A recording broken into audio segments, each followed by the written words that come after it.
નમસ્કાર, tasty kitchen ગુજરાતીમાં તમારું સ્વાગત છે। તો આજ આપણે બનાવીશું સૂકી ડુંગળીના ભજીયા। તો સૂકી ડુંગળીના ભજીયા બનાવવા માટેની સામગ્રી આપણે જોઈ લઈશું। જેમાં ચણાનો લોટ છે 250 ગ્રામ, આ સૂકી ડુંગળી છે 3 થી 4 નંગ, આ લીંબુ છે, આ ગરમ મસાલો છે, આ મીઠું છે, આ સોડા છે, આ લસણીયો મસાલો છે, આ હળદર છે, આ ધાણા જીરું પાવડર છે, આ કટ કરેલા મરચા છે, અને આ ધાણા છે, અને આ પાણી। તો હવે આપણે બધી વસ્તુને મિક્સ કરી લઈશું। જેમાં સૌપ્રથમ આપણે સૂકી ડુંગળી નાખી દઈશું, જે આવી રીતના કટ કરેલી છે।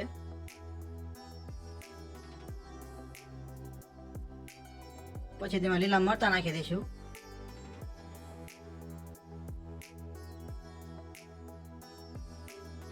પછી તેમાં લસણીયો મસાલો નાખી દઈશું, પછી તેમાં સ્વાદ પ્રમાણે મીઠું નાખી દઈશું,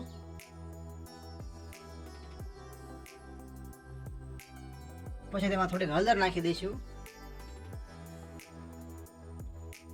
પછી થોડોક ગરમ મસાલો નાખી દઈશું,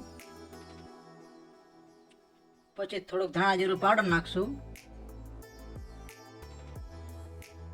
અને પછી ઉપરથી થોડું લીંબુ નીચવી લઈશું।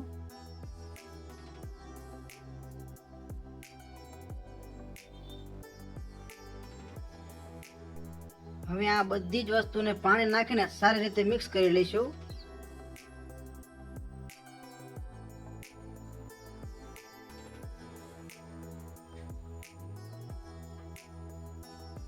તો આવી રીતના આપણે ખીરું તૈયાર કરી લેવાનું છે।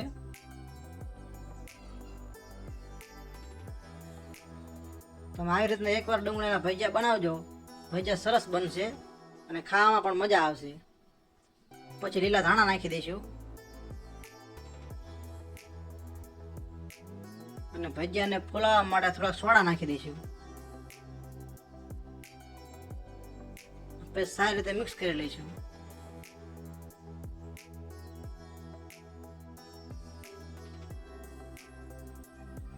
તો આપણા ડુંગળીના ભજીયાનું ખીરું તૈયાર થઈ ગયું છે, જેને 10 મિનિટ માટે આપણે ઢાંકી દઈશું। તો આપણા ખીરાના 10 મિનિટ થઈ ગઈ છે, જે આપણે જોઈ લઈશું। તો આપણું ખીરું અહીંયા આ રીતના સ્ટાર્ટ થઈ ગયું છે। તો હવે આપણે ભજીયાને તળી લઈશું, અને તેલ પણ આપણે ગરમ થવા મૂકી દીધેલું છે, અને તેલ પણ ગરમ થઈ ગયું છે। તો હવે આપણે ધીમે ધીમે ભજીયાને તળી લઈશું। ગેસને મીડિયમ જ રાખવાનો છે।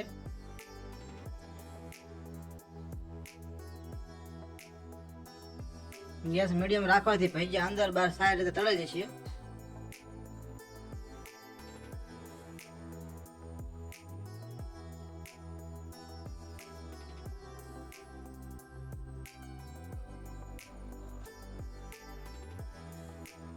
તો આપણે ભજીયાને બીજી સાઈડ ફેરવી લઈશું।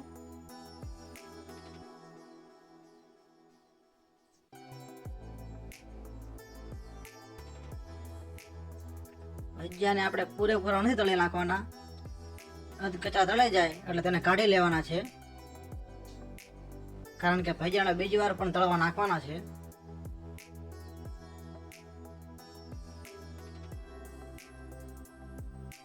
તો આવી રીતના અધ કચરા તળીને કાઢી લેવાના છે, જેને આપણે કોઈ પણ વાટકી લઈ અને વારા ફરતી બધા ભજીયા દબાવી લઈશું આવી રીતના।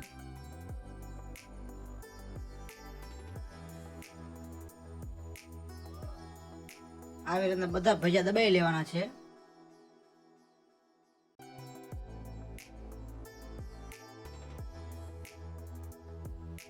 તો આપણે આવી રીતના ભજીયા દબાવી લીધા છે, જેને આપણે બીજી વાર તળવા નાખીશું। તો બધા જ ભજીયા બીજી વાર તળી લેવાના છે।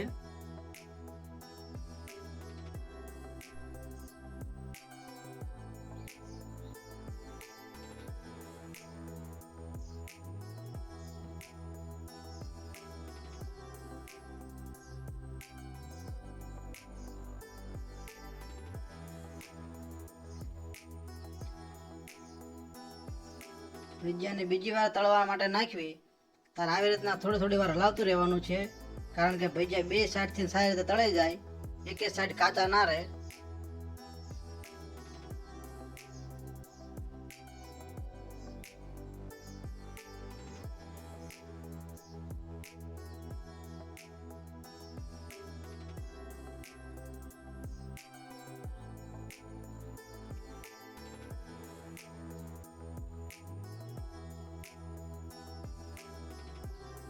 તો આપણા ભજીયા બરોબર તળાઈ ગયા છે, જેને આપણે બહાર કાઢી લઈશું.